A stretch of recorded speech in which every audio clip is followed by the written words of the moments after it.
시온의 영광이 빛나는 아침, 어둡던 이 땅이 밝아오네. 슬픔과 애통 기쁨이 되는 시온의 영광이 비춰오네. 시온의 영광이 빛나는 아침, 매였던 종들이 돌아오네. 오래전 선지자 꿈꾸던 복을 만민이 다같이 누리겠네. 보아라, 광야에 화초가 피고 말랐던 시냇물을 노네. 이 산과 저 산 마주쳐 불려 주의 선종을 찬송하네. 땅들아 바다야 많은 섬들아 찬양을 주님께 드리어라. 싸움과 죄악이 가득한 땅에 찬송이 하늘에 사무치네. 아멘. 할렐루야. 오늘 하나님 말씀은 출애굽기 2장입니다. 출애굽기 2장 1절부터 보십시다. 4절까지만 읽겠습니다.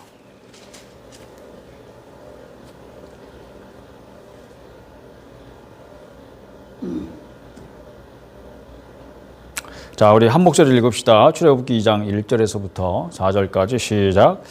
레위 가족 중 한 사람이 가서 레위 여자에게 장가들어 그 여자가 임신하여 아들을 낳으니 그가 잘생긴 것을 보고 석 달 동안 그를 숨겼으나 더 숨길 수 없게 되매 그를 위하여 갈대 상자를 가져다가 역청과 나무 진을 칠하고 아기를 거기 담아 나일강과 갈대 사이에 두고 그의 누이가 어떻게 되는지를 알려고 멀리 섰더니. 아멘. 4절까지 읽었습니다. 우리가 읽은 말씀은 모세가 태어나는 장면을 기록한 하나님의 말씀입니다.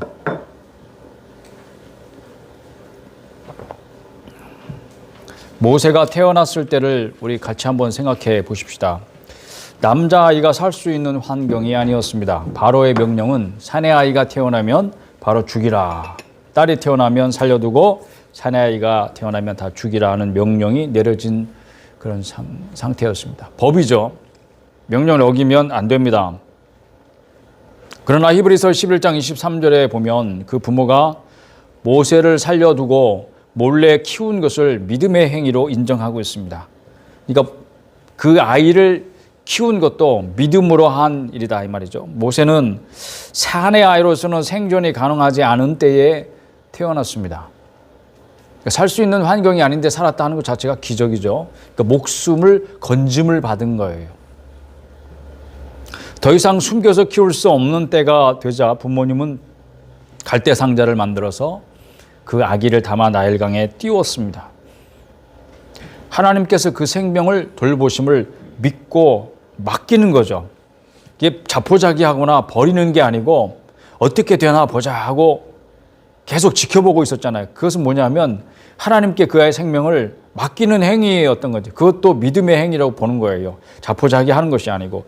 이 모세의 믿음의 걸음은 출생부터 이제 모험으로 시작된 거예요. 부모의 믿음으로부터 시작된 것입니다. 모세가 건짐을 받은 자라는 뜻이잖아요. 물에서 건져냈다. 나일강 갈대 상자에 담겨있던 아기를 건져냈다는 뜻의 모세라는 이름을 가졌지만 사실은 살아날 수 없는 그 환경에서 그 생명이 건짐을 받았다는 그런 뜻으로도 우리가 생각해 볼 수 있습니다. 죽음에서 건짐을 받았다. 구원자의 이름으로는 가장 적당한 이름 아니겠습니까? 죽을 수밖에 없는 그런 상황 속에서 기적같이 그 목숨을 건짐을 받게 된 모세라는 아이, 시대의 어둠에서 건짐을 받은 그런 뜻이 있다고 저는 믿습니다. 믿음은 죽음을 강요하는 시대의 어둠을 저항하는 빛입니다. 그러니까 무엇을 알고 하는 게 아니죠. 약속도 없습니다. 그렇지만 생사를 알 수 없는, 미래를 알 수 없는 이런 불안한 미래에도 하나님을 신뢰하면서 앞으로 걸음을 내딛는 것이 바로 믿음인 것입니다. 모세가 살아난 것은 기적입니다. 공주의 아들로 궁전에서 살게 된 것도 기적입니다. 믿음의 걸음이 하나님의 기적을 불러온 것입니다.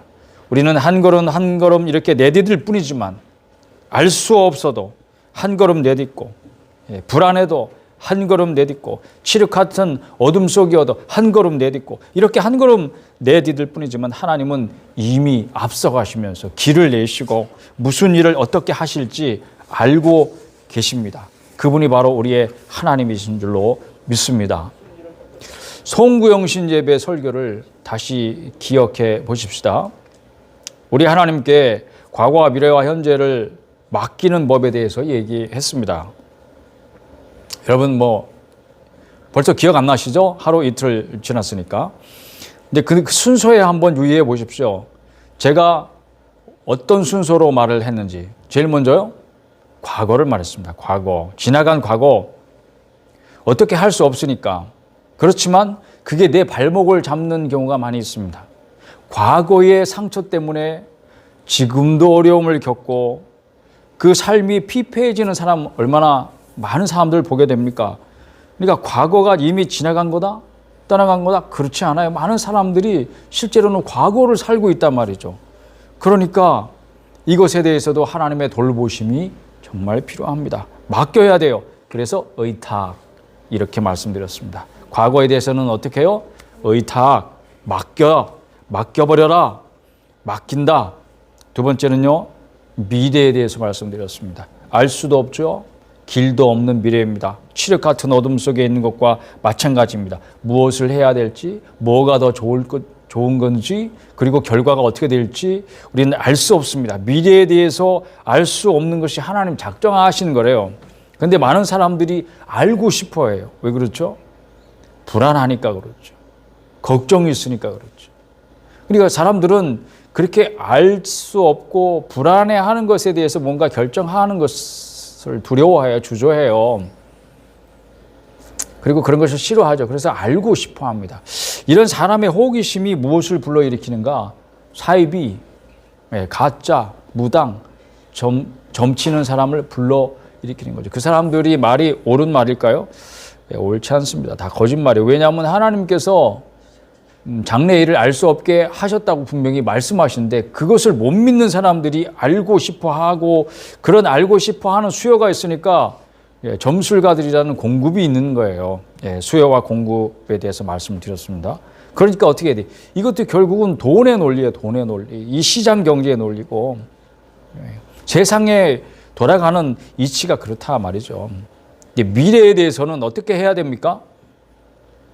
우리는 하나님의 백성들이 가지고 있는 미래에 대한 생각을 정리해 드린 거예요. 이제 세상 사람들이 어떻게 생각을 하느냐 이거와 상관없이, 왜냐하면 우리는 환경에 반응하지 않기로 결정한 사람이니까. 그러면 어떤 신념을 품고 미래를 맞이할 것인가, 그 얘기를 제가 했던 거죠.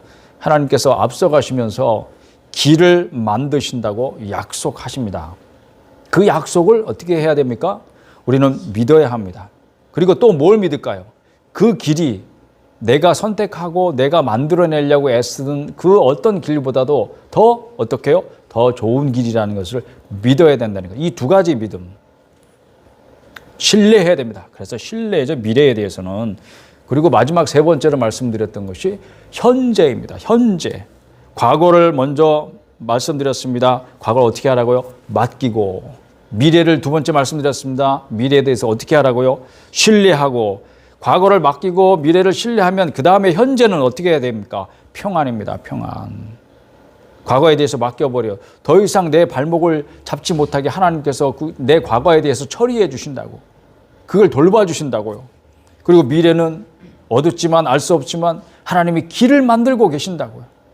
그리고 그 길로 나를 인도하실 거라는 그런 신뢰가 있으면 나는 평안할 수밖에 없는 거죠.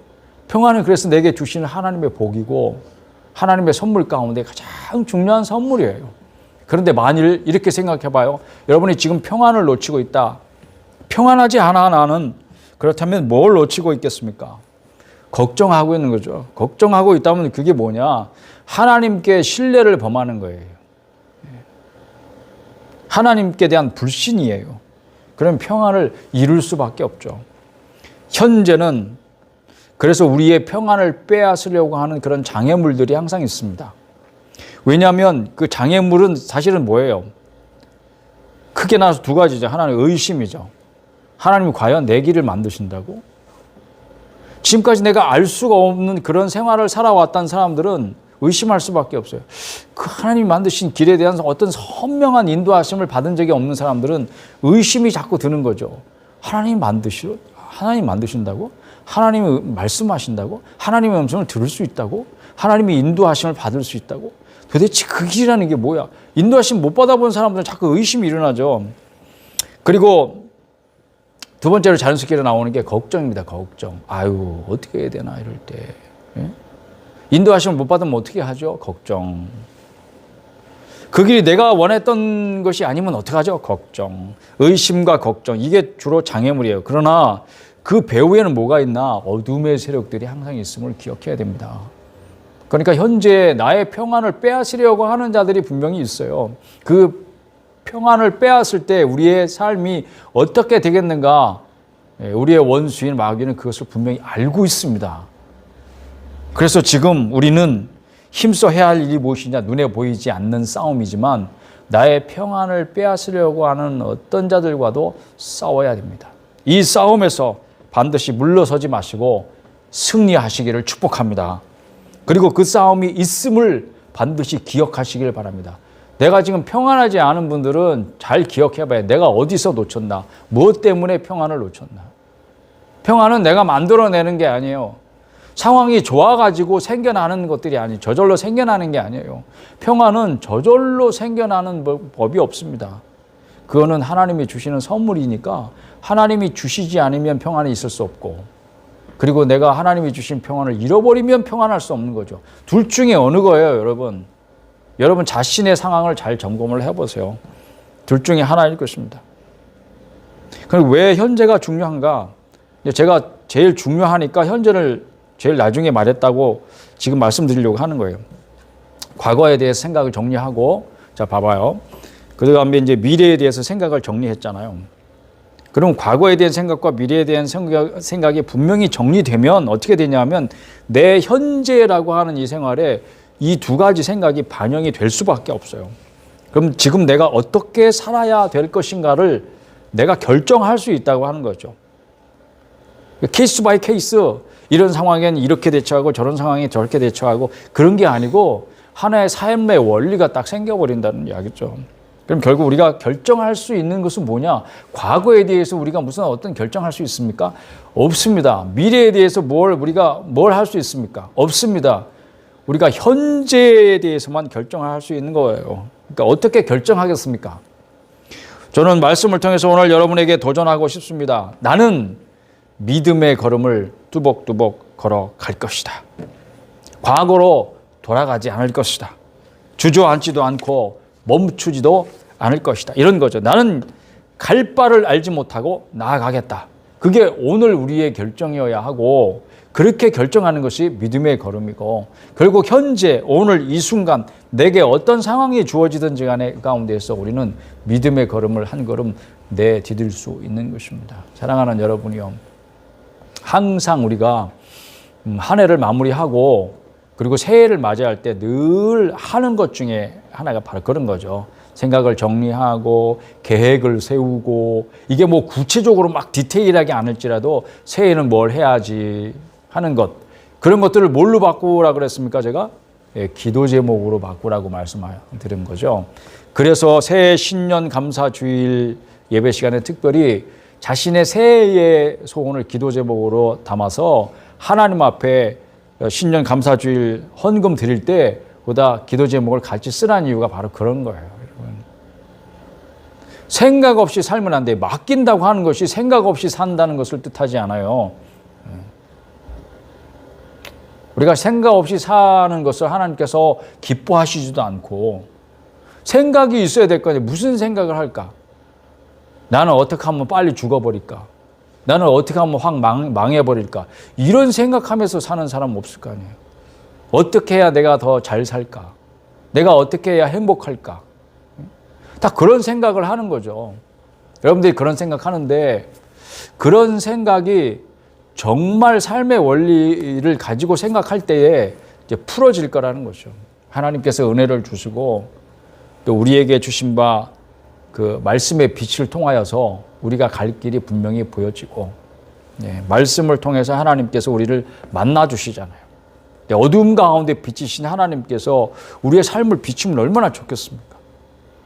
우리가 깜깜한 흑암 속에 막 갑자기 딱 들어갔을 때 아무것도 보이지 않지만 거기에 정말 작은 빛이라도 하나 탁 비치면 순간적으로 비칠지라도 그 가운데에서 장애물이 어디에 있고 그리고 통로가 어디에 있고 그게 다 보이잖아요, 여러분. 순간순간 인도하시는 그 하나님의 빛이 뭐예요? 그게 말씀인 거죠. 그래서 2021년도 새해에도 사랑하는 여러분이요, 그리스도인인 여러분들은 환경에 반응하지 마시고 오직 생명의 말씀에만 반응할 수 있기를 축복합니다. 그리고 그 말씀에 반응하고 그 말씀의 빛을 따라 여러분이 승리하는 삶의 길로 갈 수 있고 하나님이 앞서가시면서 만들어 놓은 그 길이 어디 있는지 보고 그 길을 따라가기 위해서는 말씀의 빛이 필요한 거죠. 그래서 날마다 그 말씀의 빛을 여러분의 발등에 비추시고 여러분이 갈 길이 어디신지 그 길을 향해서 비추시고 그래서 말씀이 랜턴이 되고 조명등이 되고 그래서 그 말씀의 인도하심을 받아서 이 한 해가 정말 복된 한 해로 그렇게 인도하심을 받도록 여러분이 오늘도 말씀에 힘쓰시기를 바라고요. 그런 결정들, 그런 마음의 결심, 그런 것들이 언제 이루어져야 돼요? 오늘, 지금, 이 시간에 예배에 참여하는 여러분들이 더 늦기 전에 그런 결심들이 오늘 있어야 됩니다. 오늘 이 시간이 현재죠. 이 순간이 여러분이 결정할 수 있고 선택할 수 있는 유일한 시간인 거예요, 여러분. 그러면서 여전히 여러분들은 지나간 과거에 대해서는 하나님의 돌보심이 필요한 자임을 여러분들이 반드시 기억해야 됩니다. 하나님 돌보시지 않으면 또 여러분들은 분명히 쓰러질 거예요. 여러분 실패할 것입니다. 여러분 분명히 주저앉을 거예요. 자기 자신에 대해서 실망한 순간들이 왜 없겠습니까?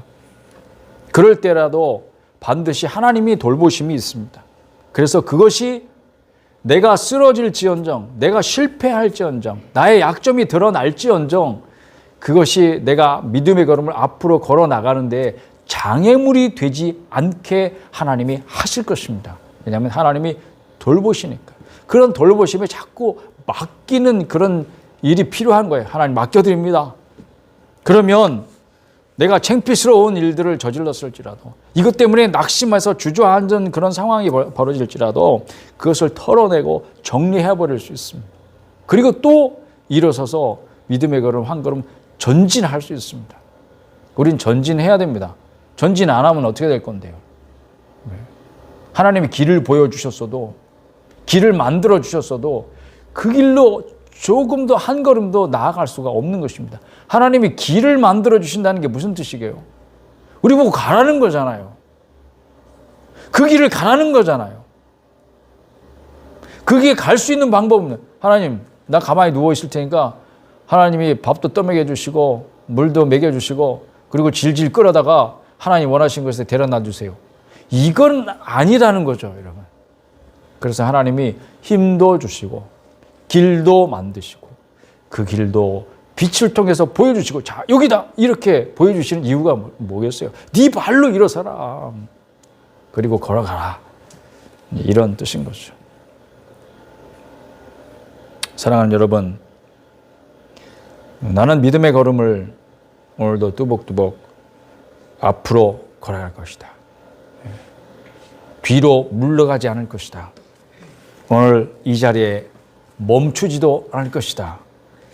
이렇게 다시 한번 결정할 수 있기를 바랍니다. 여기서 출애굽기를 읽는 의미를 또다시 생각해 봅니다. 우리는 길을 걷고 있습니다. 길을 걷는 사람에게 있어서 출애굽기는 정말 중요한 책이죠. 왜냐하면 길을 걷는 사람들의 이야기가 좀 더 끝까지 나오는 책이 바로 출애굽기 아니에요. 그렇죠? 없는 길을 우리를 위해 만드시는 하나님을 우리는 이 출애굽기 안에서 발견하고 만날 수 있습니다. 기적이 일상이 된 한 민족의 생활이 출애굽기에 등장하죠. 그들의 매일의 삶은 사실은 기적이었습니다. 길 위에 있는 자의 삶은 매일매일 기적이 필요한 삶일 수밖에 없는 것이죠.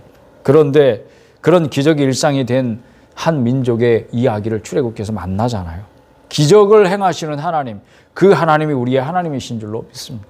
그렇다면 우리의 일상도 기적을 통해서 만들어 가시는 그런 하나님이 우리의 삶도 그렇게 인도하실 줄로 믿게 되는 것입니다. 믿음의 걸음을 힘차게 내디뎌야 될 2021년에 성도 여러분 말씀으로 힘을 얻게 되시고, 특별히 출애굽기를 저와 함께 나누시면서 또 읽으시면서 여기서 분명한 소망을 발견하게 될 것이고 여러분 자신의 길을 보게 될 줄로 믿습니다. 앞서가시면서 길을 만드시는 하나님을 체험하실 것입니다. 기적을 행하시는 하나님을 반드시 만나게 될 것입니다.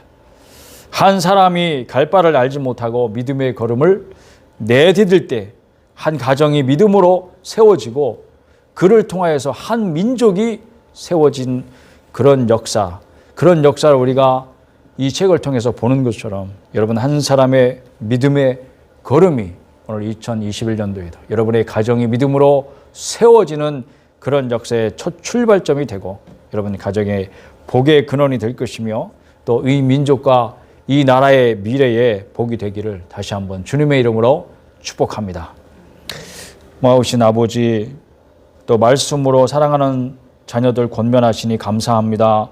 부디 원하옵기는 주의 말씀이 어둠을 밝히는 빛이 되어서 우리의 발등을 비추고 우리가 디뎌야 될 것을 바로 보게 하시고 또 우리가 걸어가야 할 길을 볼 수 있는 빛이 되게 하여 주시기를 원합니다.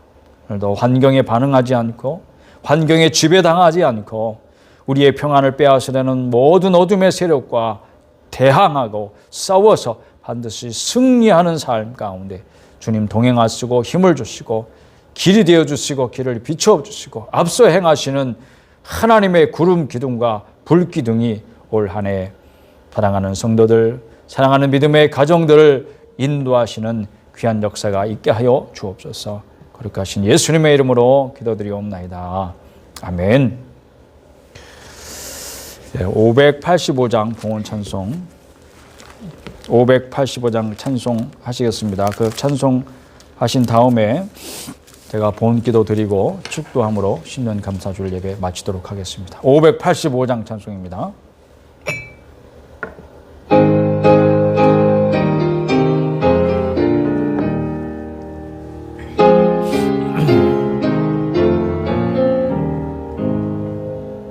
내 주는 강한 성이요 방패와 병기 되시니 큰 환난에서 우리를 구하여 내시리로다.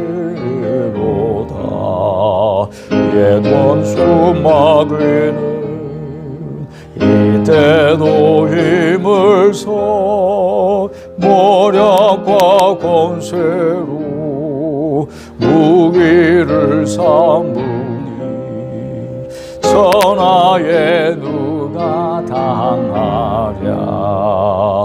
내 힘만 의지할 때는 패할 수밖에 없도다.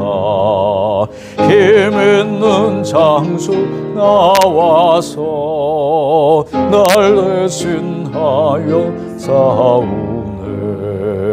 이 장수 누군가 주 예수 그리스도 만군의 주로다. 당할 자 누구랴 반드시 이기리로다. 땅의 막을 들고 우리를 삼키려 하나. 겁내지 말고 섰거라. 진리로 이기리로다. 진정과 재물과 명예와 생명을 다 빼앗긴대도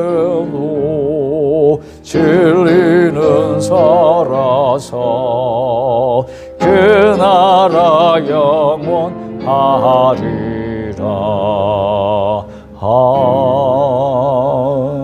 아멘. 네, 잠시 광고 드리고 축도로 예배 마치겠습니다.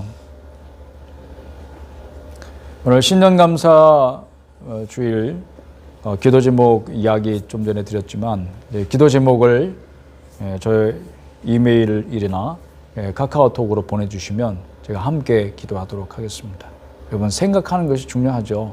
오늘 함께 결심하고 또 하나님 앞에 2021년도 어떻게 또 섬겨드릴 것인가, 나를 통해서 하나님 영광 받으시도록 내가 어떻게 하나님 앞에 살아드릴 것인가 생각하시면서 그것을 기도 제목으로 바꾸어 주셔서 하나님 앞에 올려드리실 때 저에게 보내주시면 함께 축복하며 기도하도록 하겠습니다. 제 이메일 주소 올려드릴 겁니다. 댓글로 올려드릴 거니까 참조하시고 카카오톡으로 보내주셔도 좋습니다. 코로나 확산세가 멈출 때까지 여러분들 모임과 외출 자제하시면서 개인 위생 철저히 하시고, 아시죠? 여러분들 그렇게 하시면서 지혜롭게 하셔서 이제 교회가 또 뭐 뉴스거리가 되게 하는 일 조심해야 되겠죠. 우리 성도들이 서로 조심하고 각 교회마다 지혜롭게 해야 될 때입니다. 여러분들 그러나 그 가운데서 여러분 항상 예배를 피하지 마시고 어떤 상황에서든지 나는 하나님을 예배하겠다. 굳은 결심으로 예배의 마음을 기울이시고 또 힘써서 더 예배 드리시고 또 하나님 기뻐하시는 그런 예배자로 올 한 해도 귀하게 쓰임 받으시기를 축복합니다. 축도로 예배 마칩니다. 이제는 우리 구주 예수 그리스도의 은혜와 하나님 아버지의 무한하신 사랑하심과 성령님의 교통하시고 감화 감동 충만케 하시는 은혜가 2021년도 또 우리 앞에 놓여진 이 새해 주님께 영광 돌려드리는, 주님이 기뻐하시는 그런 믿음의 삶을 살아가리라, 믿음의 걸음을 뚜벅뚜벅 앞으로 전진하여 가리라 결심하는 사랑하는 모든 주님의 자녀들 위해 항상 함께 있을지어다. 아멘. 감사합니다.